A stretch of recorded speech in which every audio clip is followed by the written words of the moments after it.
नमस्कार, मैं हूं Amod Srivastava. Amazing thought, amazing message, amazing information की दिशा में आज एक कदम और आगे। आज के इस चिंतन का विषय है कि हर दिन पावन 25 नवंबर पुण्यतिथि। 25 नवंबर त्रिपुरा में नरबलि का अंत। आपको ये मेरा वीडियो अच्छा लगे तो लाइक करें, शेयर करें और लाल बटन दबाकर सब्सक्राइब अवश्य करें। साथ ही बेल आइकन दबाना बिल्कुल ना भूलें। पूर्वांचल के 7 राज्यों में त्रिपुरा भी एक राज्य है। 1490 ईस्वी में यहाँ राजा धन्य माणिक्य का शासन था।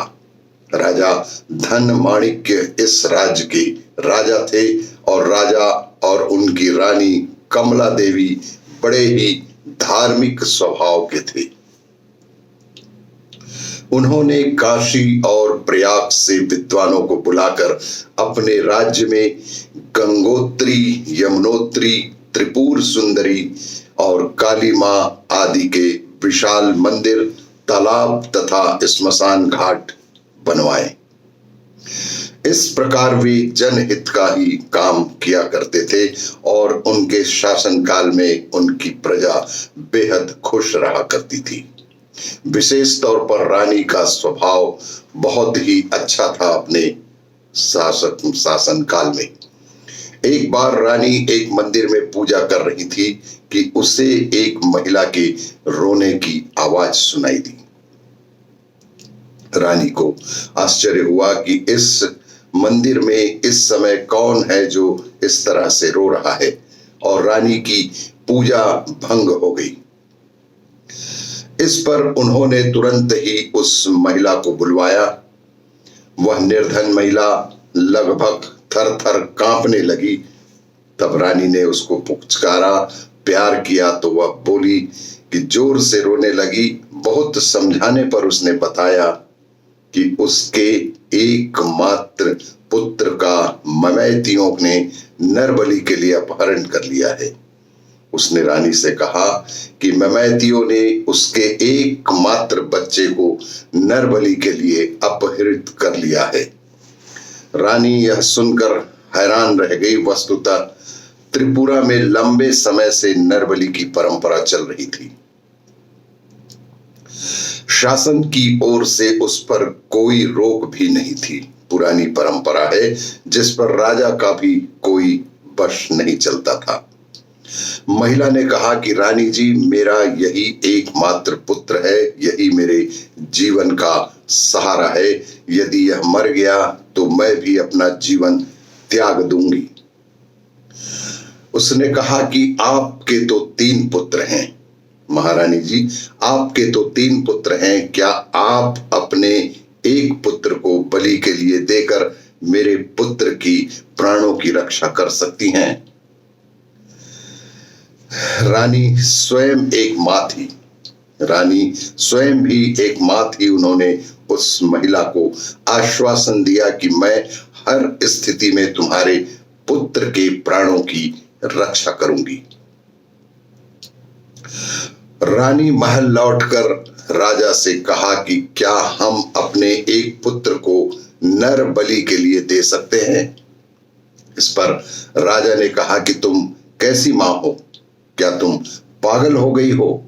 क्या तुम्हें अपनी संतान से कोई प्रेम नहीं है जो ऐसी उल्टी पुल्टी बातें कर रही हो कि बच्चे को नर बलि के लिए दे दिया जाए?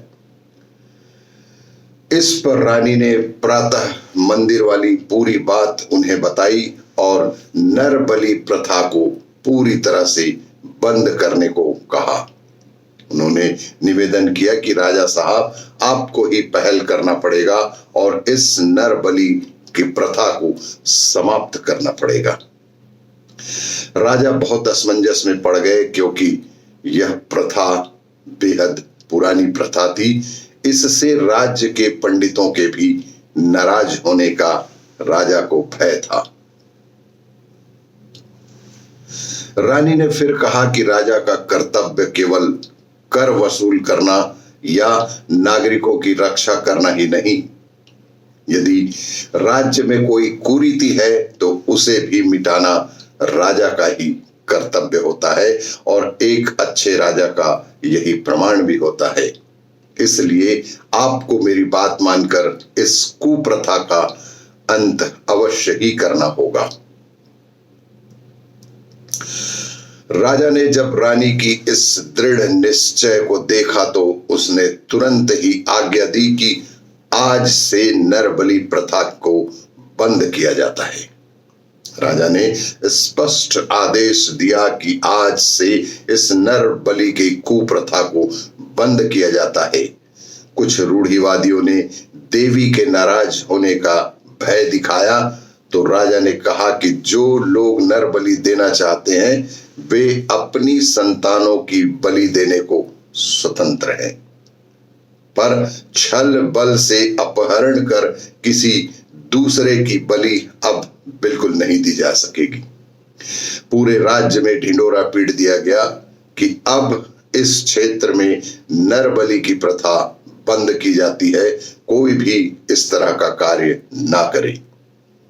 अब इसका विरोध करने का साहस किसमें था? इस प्रकार इस कुप्रथा का अंत हुआ और उस निर्धन महिला को उसका एकमात्र पुत्र वापस मिल गया।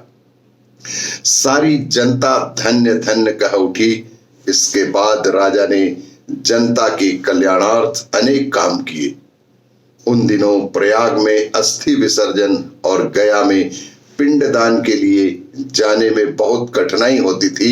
इस पर राजा ने मकर संक्रांति पर गोमती नदी पर मेला प्रारंभ किया और वहीं क्षेत्र के लोगों के लिए अस्थि विसर्जन और पिंडदान की भी व्यवस्था राजा ने स्थानीय रूप पर करवाया।